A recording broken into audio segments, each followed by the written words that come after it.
구약성경 여호수아서 6장 1절에서 7절까지입니다. 여호수아서 6장 1절에서 7절. 제가 가지고 있는 성경은 구약성경 326쪽 정도 되겠습니다.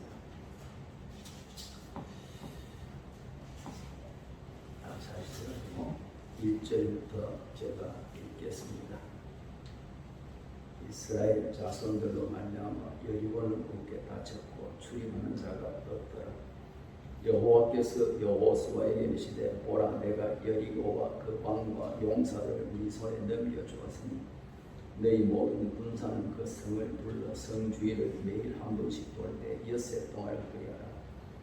제사장 일곱 양양 나팔을 잡고 언약궤 앞에서 나아갈 것이요, 일곱째 날에는 그 성을 7번 돌며 그 제사장들은 나팔을 불 것이며, 제사장들이 양양 나팔을 길게 불어 그 나팔 소리가 너희에게 들릴 때는 백성은 다 큰 소리로 외쳐 부를 것이라. 그리하면 그 성벽이 무너져 내리리니 백성은 각기 앞으로 올라갈지니라 하시며, 눈의 아들 여호수아가 제사장들을 불러 그들에게 이르되 너희는 언약궤를 메고 제사장 7 양양 나팔 7을 잡고 여호와의 궤 앞에서 나아가라 하고, 또 백성에게 이르되 나아가서 그 성을 돌 때 무장한 자들이 여호와의 궤 앞에서 나아갈지니라 하니라. 아멘.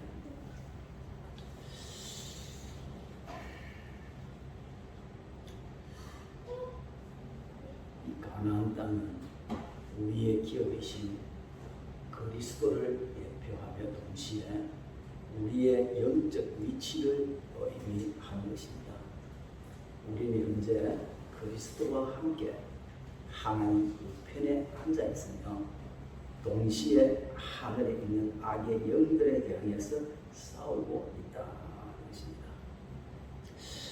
이스라엘 백성들이 그 약속의 땅, 좋은 땅, 그 가나안 땅에 들어가서 그 땅의 그 모든 소산물을 풍성하게 누리지 못하게 그 가로막는 것이 있듯이, 우리의 기업이시며 우리의 생명이 되시고 모든 것을 포함하신 그리스도, 곧 내 안에 계신 성령님께 속한 모든 것을 우리가 풍성하게 누리지 못하게 우리를 가로막는 것이 있다는 것입니다. 우리의 믿음의 주가 되시며 우리의 구주가 되시는 우리 주 예수님께서 이 세상에 계실 때 그분은 하나님의 아들로서 하나님의 생명과 하나님의 본성과 능력을 가지고 이 땅에 바로 아버지의 뜻을 다 행하셨습니다. 이와 같이 하나님의 생명과 하나님의 본성과 그 능력을 가지고 우리가 영적으로 거듭 태어난 바로 하나님의 자녀된 우리도 바로 이 땅에서 하나님의 뜻을 이루는 삶을 살아야 한다는 것입니다. 그럼 하나님의 뜻을 이루는 삶이 무엇이냐? 하나님께서 예수 그리스도를 통해서 우리를 위해서 이루신 그 모든 사실들이 있습니다. 그리고 그 이루신 그 모든 것을 우리에게 주셨다는 것입니다. 그 모든 것은 법적으로 우리의 소유가 되었습니다. 그래서 하나님은 우리가 이미 우리의 법적으로 소유되는 것, 바로 예수님이 이루신 그 모든 것을 우리가 풍성하게 누리고 사는 것이 뭐냐? 바로 하나님의 뜻이라는 것입니다. 하나님은 하나님의 자녀된 우리가 이 땅에 살면서 우리가 그 모든 그 영적으로, 그 다음에 우리가 재정적으로, 육체적으로 풍성한 삶을 살기를 원하실 것입니다. 그렇죠? 이것이 바로 하나님의 자녀된 바로 합당한 삶이고, 부르심에 합당한 삶이고, 하나님을 기쁘시게 하는 삶입니다. 그런데 이렇게 살지 못하도록 가로막는 것이 있다는 것입니다. 이것이 뭐냐? 우리 인생의 여리고라는 것입니다. 건강의 문을 가로막는 질병의 여리고가 있고, 참 우리의 어떤 사업의 번영을 가로막는 불황의 여리고가 있습니다. 또 성공의 문을 열지 못하게 가로막는 실패의 여리고가 있고, 사람과 사람과의 이 관계를 가로막는 여리고가 있고, 부부간의 그 애정을 가로막는 여리고가 있고, 여러 가지의 여리고가 우리 인생 앞에 있다는 것입니다. 그래서 이런 종류의 여리고가 우리를 그리스도 안에서 마음의 힘을 얻지 못하게 가로막고 있는 것입니다. 그래서 이러한 것들을 위해서 어떻게 해요? 염려하고 불안하고 두려워하기 위해서 하나님의 말씀과 정반대되는 그런 부정적인 생각과 부정적인 말을 함으로 하나님이 이미 우리를 위해서 모든 이루어 놓으신 그 사실들, 다시 말해서 하나님이 이미 우리에게 모든 것을 다 공급해 놓으신 것을 우리가 풍성하게 누리지 못하게 한다 것입니다. 그러면 우리는 어떻게 해야 이 여러 종류의 인생의 여리고를 갖다가 다 해파할 수 있을까요? 오늘 본문은 우리에게 그것에 대해서 말씀해 준다 것입니다. 하나님의 크신 그 능력으로 애굽에서 해방되어서 나오는 이스라엘 백성들은 그 하나님의 구름기둥과 불기둥의 인도를 받아서 홍해를 건너서 광야 40년의 그 모든 생활을 거쳤습니다. 그리고 하나님께서 약속하신 가나안 땅, 젖과 꿀이 흐르는 땅, 좋은 땅을 정복하기 위해서 죽음의 요단강을 건너는 것입니다. 하지만 여전히 철옹성과 같은 여리고 성이 그들의 앞을 가로막고 있었습니다. 이 여리고 성은 이루 말할 수 없이 튼튼했습니다. 어느 누구도 한번 정복해보지 못한 그런 성입니다. 가파른 경사지의 그 정상에 있었고, 적들의 그 침입에 대비해서 성 밖으로 3에서 4m 정도 되는 돌로 만든 장애물이 있었고, 또 이 성벽은 이중으로 되어 있었어요. 안에 외벽과 외벽으로 이중이 되어 있는데, 이 외벽은 외벽에 어떻게 35도 정도 각도로 기울여 있습니다. 그러니까 그 성벽을 타고 올라간다는 것은 불가능한 일입니다. 어느 누구도 올라갈 수가 없는 그런 상황이었습니다.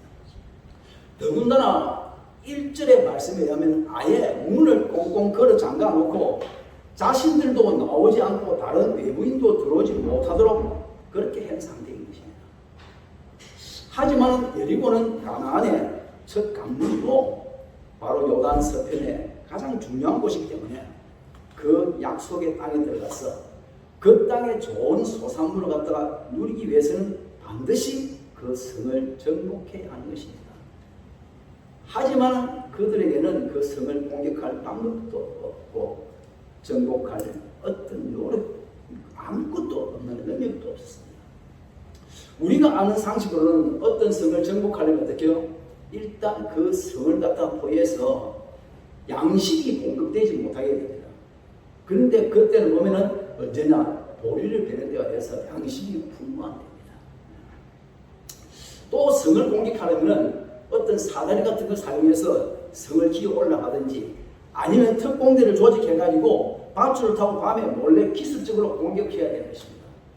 하지만 이스라엘 백성들은 애굽에서 오랫동안 종살이를 했고 그들은 광야 40년도 그들을 스스로 산 것이 아니고 모든 것이 하나님의 인도 아래서 생활했습니다. 그렇기 때문에 스스로는 성을 포위하는 방법도 몰랐고 성을 공격하는 만 힘도 없고 자원도 없고 능력도 없고 아무것도 없습니다. 그렇기 때문에 그들 스스로는 이 여리고 성벽을 무너뜨리는 것은 완전히 불가능한 일이었습니다. 하지만은 이 사건이 어떻게 끝났습니까? 20절에 보면 성벽이 무너져 내렸다 그렇게 말씀하고 있습니다. 이스라엘 백성들은 그 성에 손가락 하나 건드리지 않았는데 그 성이 무너졌다는 것입니다. 그런데 고고학자들에 의하면요, 이 성벽이 밖에서 안으로 무너진 게 아니고 안에서 바깥으로 무너졌답니다.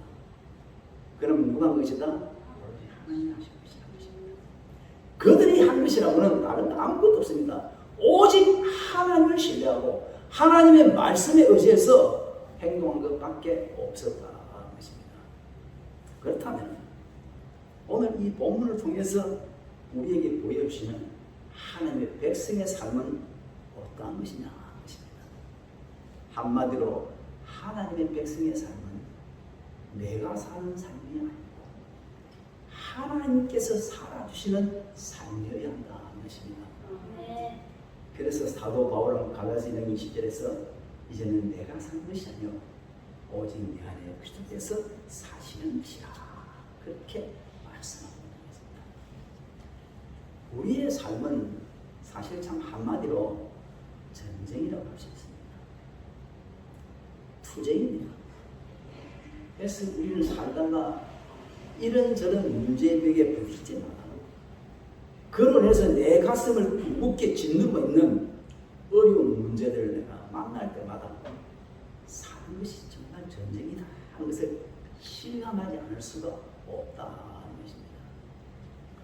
그렇기 때문에 우리 인생의 싸움은 하나님이 싸워주셔야만 하는 것이라 것입니다. 그러면 이 싸움에서 우리의 역할은 무엇이냐는 것입니다. 이 전투가 하나님이 싸우시는 전쟁이라면 그래서 손가락 하나 건드리지 않고 우리 앞에 놓여있는 이런저런 장애물들과 회파하는 그 놀라운 승리의 역사가 가능할 수 있다면 이 전쟁에서 내가 해야 할 역할은 무엇이냐는 것입니다. 하나님께서 살아주시는 그 삶을 살려면 내가 해야 될 역할은 뭐냐?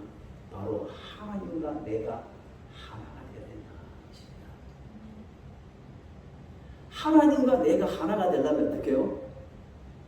내가 나를 갖다가 비워야 되죠. 그렇죠? 그래서 10절에 보면 여호수아는 백성들에게 그가 외치라고 말하는 날까지 외치지도 말고 그들의 음성을 갖다가 나타내지도 말고 그들의 입에서 아무 말도 내지 말라고 명했습니다. 다시 말해서 그들이 침묵할 때가 있고 외칠 때가 있었다는 것입니다. 여기에서 침묵한다는 것은 뭘 말하냐? 아무런 어떤 생각이나 어떤 의견이나 느낌을 갖다 전혀 표현하지 않고 오로지 주님의 방법 안에서 그 일을 해결하기 위해서 주님과 하나 되는 것을 의미한다는 것입니다. 그렇기 때문에 이 전쟁에서 우리가 해야 될 역할은 뭐냐? 바로 나를 온전히 내려놓고 나를 비우고 그리스도를 높이는 것이라는 것입니다. 본문 6절에 보면 여리고 성을 점령하기 위해서 여호수아가 제일 먼저 한 명령이 뭐냐? 제사장들이 언약궤를 메는 것이었습니다. 언약궤는 우리가 잘 아는 대로 바로 그리스도의 인격과 사역을 나타내는 것입니다.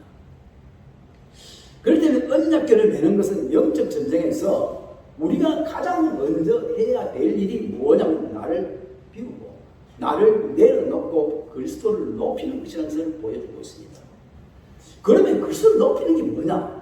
그거는 그분께서 완성하신 사역을 내가 인정하고 믿고 신뢰한다는 것입니다. 우리 주 예수님께서 그분이 나의 모든 죄와 저주의 값을 다 치르셨다는 사실입니다. 이제 나에게는 죄와 저주로부터 오는 그 사망과 그 실패와 가난과 질병의 문제가 완전히 끝났다는 것입니다. 디모데후서 1장 10절은 사망을 패하셨다고 말씀하고 있습니다. 우리에게 나타나는 이런 모든 저런 막 어려운 문제들은 다 사망의 현상입니다. 왜? 죄의 싹은 사망이잖아요. 죄를 지키기 전에 아담이 범죄하기 전에는 이런 문제가 있었을까요? 없었다는 거예요. 모든 게 죄 때문에. 근데 그분이 모든 죄의 문제를 해결했기 때문에 사망도 피해졌다. 다시 말해서 우리가 만나는 이런저런 모든 문제들 어떻게? 다 없어졌다는 것입니다. 해결되었다는 것입니다. 그분은 사탄을 이기시고 완전 사탄을 무력화하셨습니다. 무력화했다는 뭐냐? 정복당한 적으로부터 기중품을 빼앗아 취했다는 것입니다. 사탄이 지금 이게 무엇입니까? 아담이 원래 하나님께 받았던 그 권세를 갖다가 빼앗겼는데 그것을 우리 주님이 돌아찾아서 어떻게 나에게 주셨다는 사실입니다. 그로 인해서 우리는 이제 생명 안에서 왕노릇하는 자가 되어졌다는 것입니다. 그리고 우리 주 예수께서는 부활하심으로 우리의 생명과 우리의 모든 것이 되셨고 그분이 이루신 모든 것을 우리에게 은혜로 다 주신 것입니다.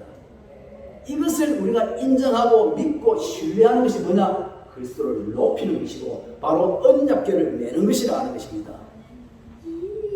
하나님은 난공불락의 열고 성 앞에서 도저히 이해가 되지 않는 명령을 내리십니다. 3절부터 5절에 보면 작전 명령의 내용을 읽습니다.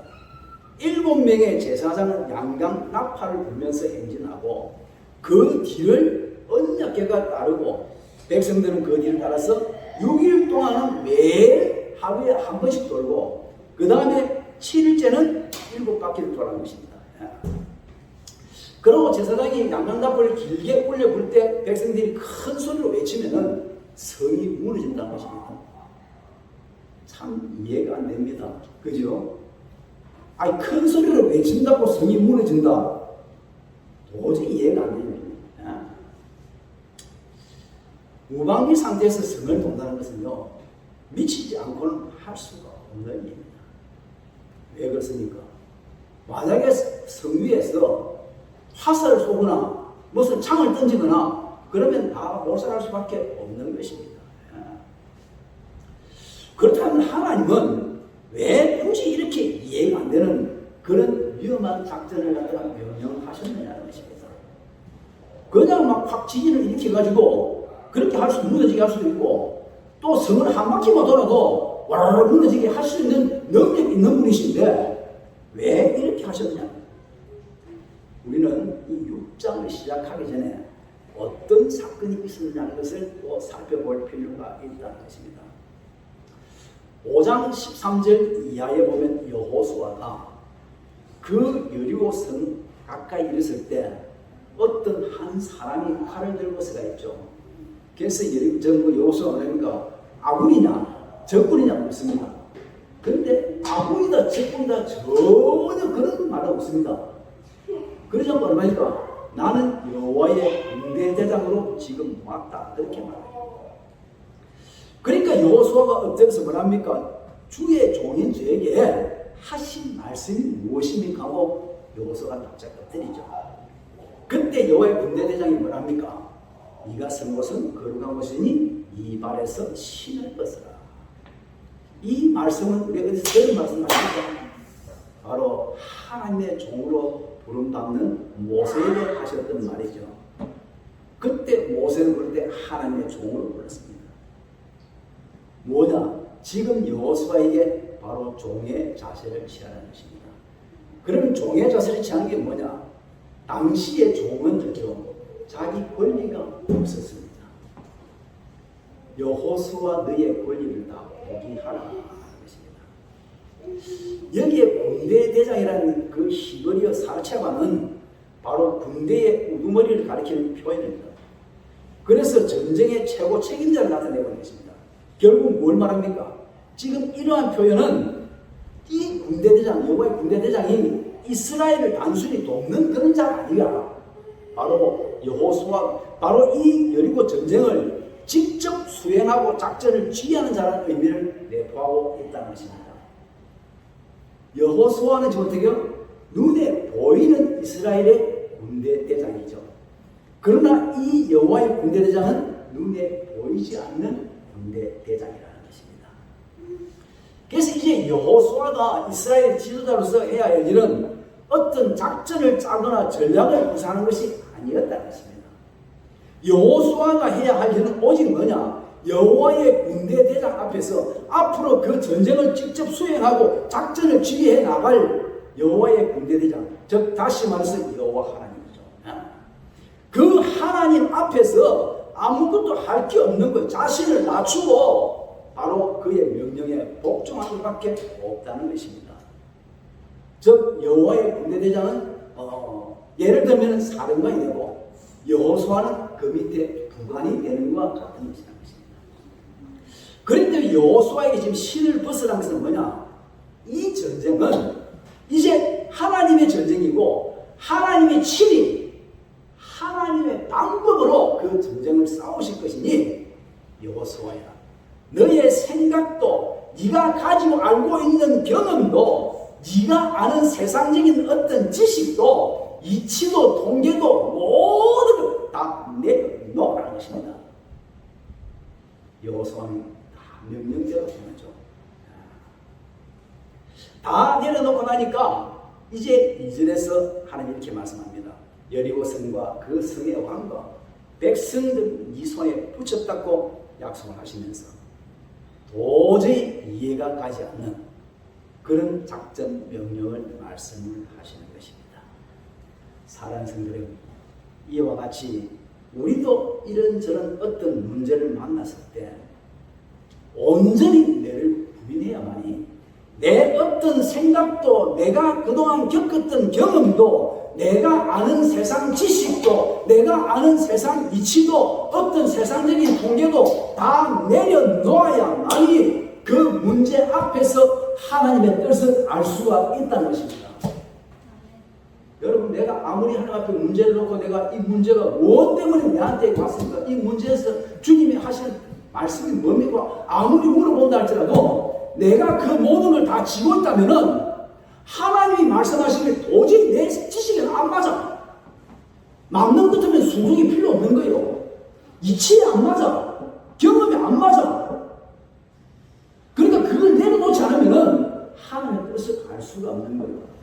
예레미야 42장과 43절에 보면은 유다 백성들이 자기들은 지금 이제 바벨론의 통치를 안 받고 자기들은 애굽에 내려가 살 거라고 계산 막 하고 있으면서 자기들의 생각이 그게 들어있어요. 들어있으면서 예레미야에게 낮은 자부터 높은 자가 다 찾아와서 우리가 어떻게 해야 될지, 우리가 갈 길을 갖다가 하나님 앞에, 당신의 하나님께 좀 물어봐달라. 우리 생각에 좋든지 나쁘든지 무조건 따라가겠다. 10일 후에 이제 예레미야가 하나님 말씀 받아서 말씀합니다. 너희들은 애굽을 내려가지 말고 바벨론 성벽에 있어. 그리고 하나님 때가 되면 너희를 해방시킬 것이다. 그런데 그들이 뭐랍니까? 그러면서 예레미야가 그러죠. 너희들은 너희의 마음을 쏘겠다. 그들은 이랍니다. 그런 소리 하지 말고, 우리 하나님 그런 하나님 아니다. 애굽에 내려가지 말라는 하나님이 아니고 바벨론 섬기는 하나님이 아니다.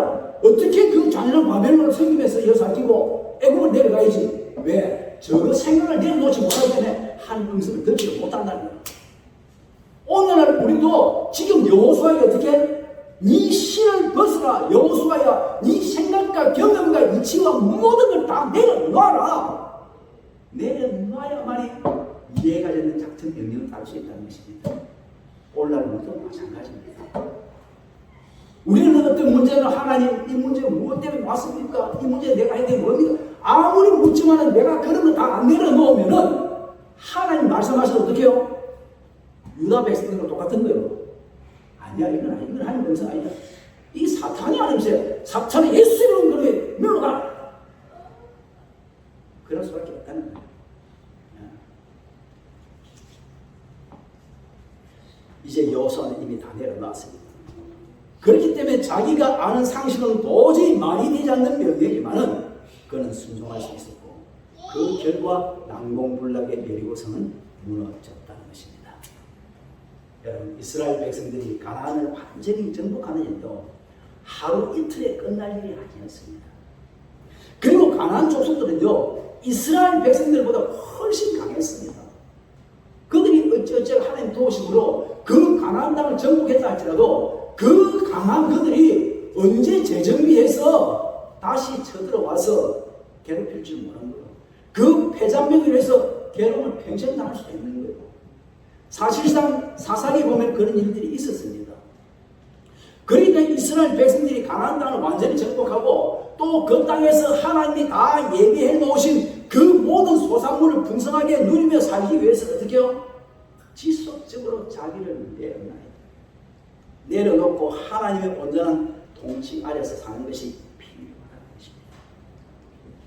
그래서 하나님은 이 가나안 첫 관문인 여리고를 갖다 그 여리고에서 그것을 요구하시는 거예요. 모든 전쟁은 하나님의 전쟁이기 때문에 하나님의 방법으로만이 승리할 수 있다는 것을 지금 보여주신 것입니다. 오늘날도 마찬가지입니다. 우리의 대적 마귀는요, 우리보다 훨씬 강합니다. 그래서 우리가 한시라도 하나님의 그 통치 아래, 하나님의 다스림 아래 있지 않고 하나님과 분리되어서 내가 독립적으로 살게 되면 마귀에게 순종하는 것입니다. 왜? 우리를 하나님과 분리해서 독립적으로 살게 하는 게 누구냐? 우리 안에는 마귀예요. 아담과 하와를 미혹할 때 그렇죠?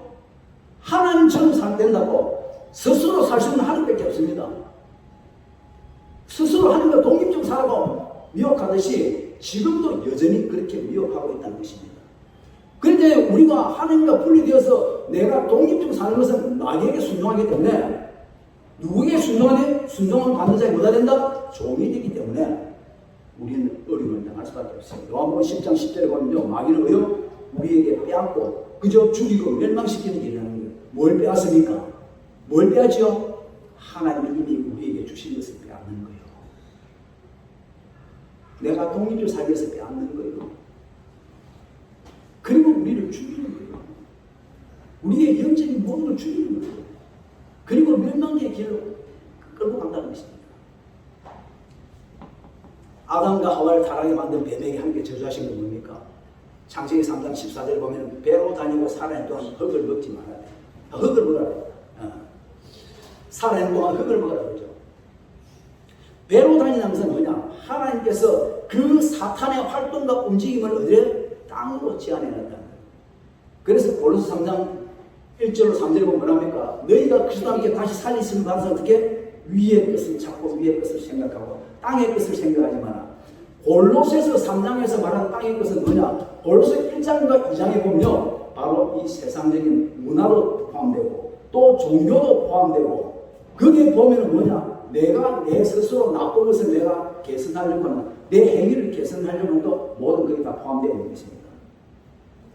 그래서 그런 땅의 것, 이 세상적인 것과 세상적인 뿐만 아니라 내가 내 힘으로 내가 하나님을 위해서 살려고 하는 이 종교적인 것과 내가 내 나쁜 것을 내가 스스로 고치려고 하는 행위 개선도 다 포함되었다는 거예요. 그러니까 그 땅의 것을 생각하지 말고 여기 사람 위의 것을 생각하는 거예요. 위의 것이 무엇이냐? 바로 그리스도와 그리스도께서 속한 몸이죠. 다시 말해서 그리스도께서 이루신 그 일과 그리스도께서 이루신 그를 인해서 내가 지금 그리스도 안에서 누구이며 내가 그리스도 안에서 무엇을 소유하고 있으며 내가 그리스도 안에서 무엇을 할 수 있는지 내 정체성에 대해서 생각하라는 것입니다. 그러면 사탄은 우리를 건드릴 수가 없다는 것입니다. 그렇잖아요. 아담과 하와가 넘어간 게 뭐냐? 자기 정체성을 몰라서 넘어가는 거예요. 왜? 그들은 하나님의 형상으로 지음받았는데, 그죠? 근데 하나님 된다 했을 때는 자기 정체성을 몰라서 넘어가는 거예요. 오늘 본문에 나오는 양강나팔은요, 수양을 뿔로 만든 나팔입니다. 근데 보통 보면 민수기에 보면요, 전쟁하러 나갈 때는 보면 무슨 나팔을 부냐? 은나팔을 부니다. 근데 여기 보면 양강나팔입니다. 이 양강은 수양을 뿔로 만드는데 이 나팔을 불라는 것은 두 가지 의미가 있습니다. 뭐냐? 어떤 상징의 의미가 있느냐? 첫째는 나팔을 부는 행동 자체는 전쟁을 갖다 시작할 때 알리는 신호입니다. 그럼 두 번째가 중요합니다. 이 두 번째 보면은 이 나팔은 레위기 25장 9절에 보면은 희년을 갖다가 선포할 때 사용되게 되어 있습니다. 이 양강나팔은. 그래서 이 나팔 소리는 뭐냐? 바로 기쁨이 담긴 축제의 소리였고 자유의 소리였다는 것입니다. 그렇기 때문에 이 전쟁을 시작을 알리는 나팔 소리가 결국 뭐라? 바로 승리와 축제를 알리는 신호 역할을 동시에 했다는 것입니다. 이거는 뭘 말하냐? 이 여리고 성 전쟁을 갖다가 하나님께서 친히 인도하실 뿐만 아니라 그 전쟁은 처음부터 승리의 전쟁이라는 것을 알리는 의미라는 것입니다. 그래서 양강나팔을 본다는 건 뭐냐? 여리고를 네 손에 붙였다는 선언과 함께 미래의 사건인 그 여리고 전쟁을 이미 승리한 전쟁으로 선언하신 하나님의 뜻을 구체화한 것이었다는 사실입니다. 그렇기 때문에 그들은 도저히 이해가 되지 않는 어떻게 작전 명령이지만 무방비 상태에서 성을 도울 수 있는 거예요. 그것도 7일 동안도 도울 수 있어요. 그리고 마지막에는요, 여전히 성벽은 꿈쩍도 안 하고 굳건하게 서가 있는데 성벽이 마치 무너진 것이 소리를 확 질렀다는 거예요. 우리가 성벽이 무너졌을 때는 소리 지르는 건 누구나 할 수 있습니다. 그건 믿음 없어도 할 수 있어.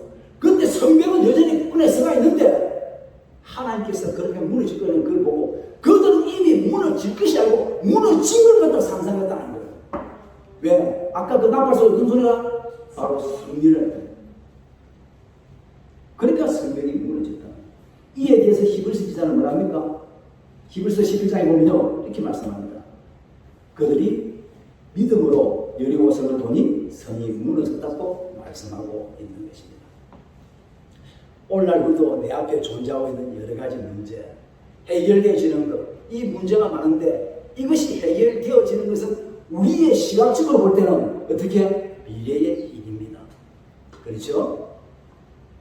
그러나 이미 하나님께서 그 모든 것을 해결해 놓으셨다는 그 말씀을, 해결해 놓으셨다는 그 말씀을 내가 믿고 이미 해결된 것을 어떻게 해요?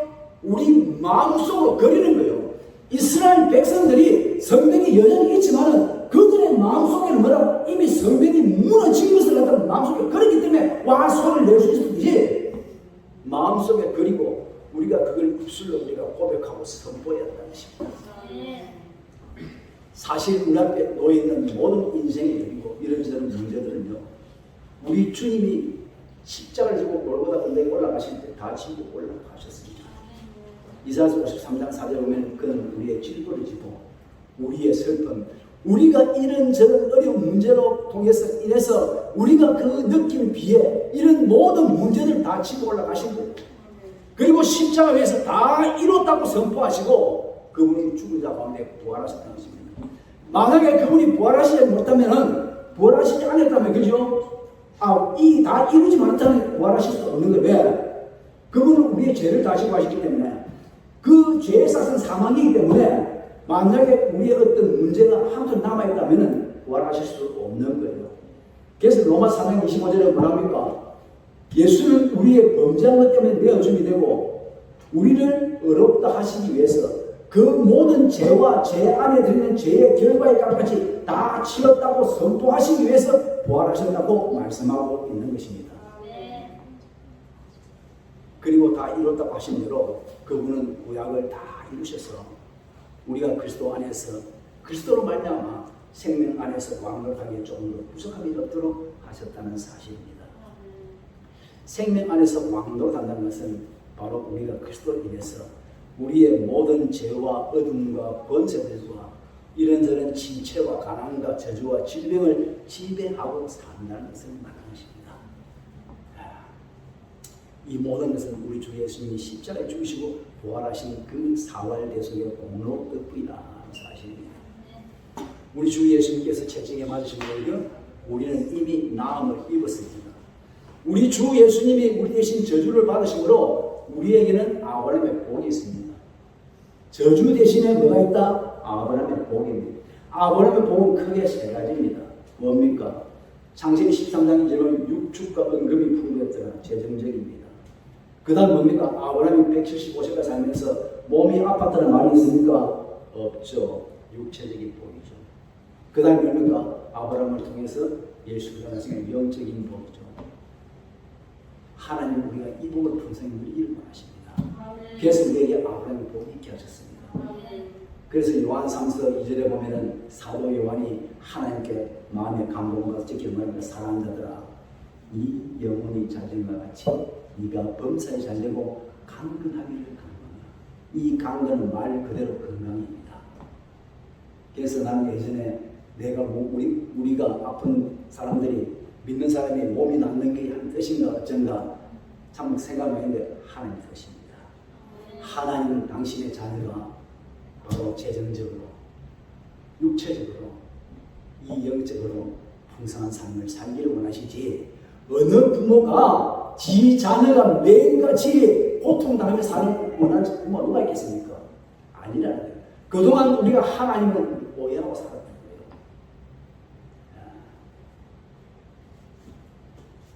여러분 우리는 지금요 모든 것을 다 이루신 그리스도 안에 있습니다. 그래서 우리는 내가 치유를 받기 위해서 애를 쓰는 것이 아닙니다. 내가 부여하기 위해서 애를 쓰는 것이 아닙니다. 내가 성공하기 위해서 애를 쓰는 것이 아닙니다. 여러분 우리는 이미 다 부여하고 성공한 자입니다. 에베소 1장 3절에 보면 어떻게 해요? 하늘에 속한 모든 신령한 복으로 복 주셨습니다. 복은 눈에 안 보입니다.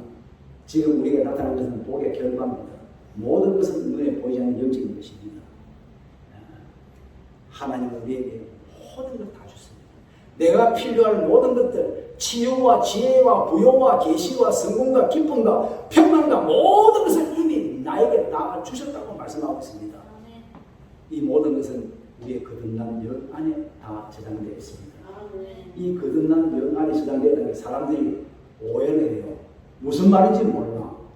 그런데 마태복음 14장 27절에 보면 갈릴리 바다에서 풍랑 만난 제자들을 돕기 위해서 예수님이 바다 위로 걸어오십니다. 그때 제자들이 유령이라고 소리지니까 안심하라. 내니 두려워하지 말라. 이 내니가 무엇이냐면 바로 나는 무엇이다. 이게 에임이라는 헬라어인데 헬라어 본문 성경에는 141번이 되어 있습니다. 그분이 우리의 모든 것 되십니다. 모세도 그랬죠. 모세도 나를 보낸 자가 누구나 할까요? 애굽에 가서 나는 스스로 있는 자다. 이것이 바로 나는 무엇입니다. 그때 하나님 무엇입니까? 나는 너희들의 모든 것 된다 하는 것입니다. 그렇다면 그분이 모든 것 됐잖아요. 그들이 광야 생활할 때 하나님 모든 것 되신 것입니다. 마찬가지로 이 모든 것 되시는 우리 주님이 그분이 십자가에 죽으시고 부활하시고 그분이 영으로 변환되셔서 성령님으로 지금 우리 안에 와 계시는 것입니다. 어디에? 내 영 안에 거하시기 때문에 바로 우리 거듭난 영 안에 우리의 필요의 모든 것이 저장되어 있다는 사실입니다. 우리가 이렇게 이해를 해야 되는 것입니다. 그래서 우리는 이 저장되어 있는 우리의 영에 저장되어 있는 이것들을 이제 영적 세계로부터 바로 물리적 영역으로 끌어오기 위해서 애를 쓰는데 끌어오는 통로가 무엇이냐? 바로 우리의 믿음이라는 것입니다. 이미 우리의 주어진 것들을 눈에 보이도록 드러나는 그 재정의 형통과 드러난 그 치유와 드러난 성공을 우리는 보기 위해서 선한 싸움을 싸우는데 선한 싸움이 뭐냐? 바로 우리의 그 생각과 바로 입을 지키는 것이라는 것입니다. 이스라엘 전쟁을 시작하면서 성리와 축제를 알리는 양강다프를 부르듯이 우리도 여전히 문제가 있는 상황이지만은 내 앞에 여전히 문제가 있지만은 그 상황에서 하나님이 이미 하신 일에 대해서 내가 고백해야 되는 것입니다. 이 고백은 어떻게요? 우리 자신을 믿음으로 세웁니다. 우리를 믿음으로 인도합니다. 로마서 10장 17절에 보면 우리가 믿음은 들음으로, 들음은 그리스도 말씀으로 말합니다. 또 그리고 우리를 갖다가 이 하나님 주신 것을 누리지 못하게 그 자리를 차지하고 있는 마귀를 쫓아내는 것이 우리의 믿음의 고백입니다. 요한계시록 12장 11절에 보면 어린 양의 피와 자기들의 정간을 말로내 그들 마귀를 이겼다고 합니다. 어린 양의 피가 뭡니까? 주님이 십자가에 죽으시고 부활하심을 말합니다. 그로 인해서 내가 어떠한 자가 되었고 내가 그리스도 안에서 누구며 내가 그리스도 안에서 무엇을 소유하고 있으며 내가 그리스도 안에서 무엇을 할 수 있는지를 내가 증거하는 그 말로 인해서 어떻게 해요? 바로 마귀를 쫓아낼 수 있다는 것입니다. 여러분 언제까지 해야 될까요? 오늘 보니까 여기 보면요 7이라는 숫자가 14번 나옵니다. 7은 완전한 숫자입니다. 완전한 인입니다. 그 문제가 해결될 때까지 우리는 믿음의 고백을 해야 된다는 것입니다. 성경에 보면요 우리가 성공하고 승리하는 비결을 이야기해놨습니다. 여호수아서 1장 8절에 보면요 이 율법책을 입에서 떠나지 말게 하며 주의 하루 것을 묵상하여 그 안에 기록한 대로 다 지켜야 하라. 그리하면 이 일이 평탄하게 될 것이며 네가 형통하게 되리라. 그런데 이것을 보면요 옛날 구약이기 때문에 율법책이지만 오늘 우리에게는 뭐냐? 바로 우리의 정체성입니다. 내가 그리스도 안에서 누구이며 내가 그리스도 안에서 가지고 있는 것이 무엇이며 내가 그리스도 안에서 할 수 있는 것이 무엇인지를 우리가 자꾸 그걸 갖다가 입에서 떠나지 말게 계속 입으로 고백하고 그것을 주야로 묵상하는 거예요.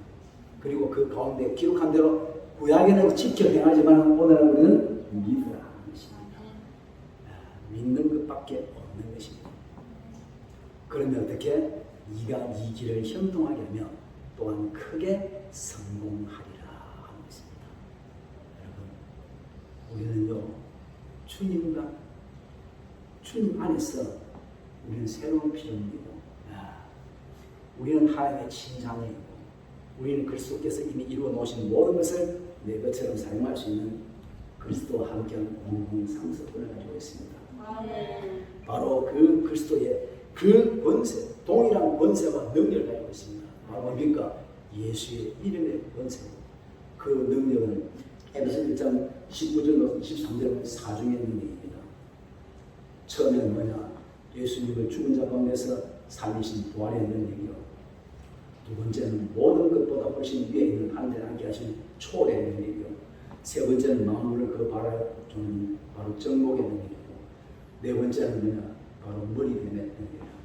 그 사중 능력을 지닌 분이 내 안에 계십니다. 그리고 권세는 예수 이름의 권세죠. 예수님께서 성천하시면서 하늘과 땅의 모든 권세를 내게 줬는데 그 모든 권세를 우리에게 주셨다는 사실입니다. 그게 뭐냐? 바로 이름의 권세인데 그 이름은 바로 빌립보서 2장 9절 10절에 보면 하늘과 땅과 땅 아래 있는 것이 모든 것들이 그 이름 앞에 무릎 꿇는 이름입니다. 하나님은요 우리에게 예수의 이름으로 우리가 영적으로 육적으로 재정적으로 필요한 모든 것을 얻을 수 있는 대리인의 권세를 주셨다는 것입니다. 그래서 요한복음 14장 13절로 14절은 예수님께서 이렇게 말씀하십니다. 너희가 내 이름으로 무엇이든지 구하면 내가 시행하리라. 이게 구한다는 요구한다. 바로 뭐냐? 바로 선포하는 것입니다. 이제는 우리에게 그 권세가 있는 줄 예전에는 우리가 몰랐다 할지라도 이제는 알았기 때문에 내에게 뭔가 아픔이 좀 있다 할지라도 내가 조금 우울한다 할지라도 예전에는 우울의 사회 앞이지만 이제는 나에게 우울하면 내가 떠나갈지어다 예수의 이름을 명령하느니 우울하면 떠나갈지어다고 선포할 수 있는 자가 되어졌다는 것입니다. 그럴 때 우리는 우리 앞에 있는 모든 예림을 물려줄 수 있는 거예요. 우리에게 그걸 줬습니다. 여기 보면 예수님은요 무엇이든지 구하라. 이것만 구하라 저것만 구하라 무엇이든지 선포하라. 무엇이든지 예수의 이름으로 우리가 선포하면 다 예수님께서 시행하신다. 그분이 지금 어디 계십니까? 그분이 내 안에 성령입니다. 이 성령께서 우리가 예수의 이름으로 우리가 선포할 때 내 안에 계신 성령님이 그 일을 하신다는 것입니다. 그래서 우리가 이제 항상 내 정체성을 갖다가 입으로 고백하고 묵상하고 또 예수의 이름으로 선포함으로 우리 앞에 놓여있는 어떤 일이든지 인생의 위력을 배파하고 승리하고 성공하는 우리 모두가 되시기를 주님의 이름으로 축원드립니다.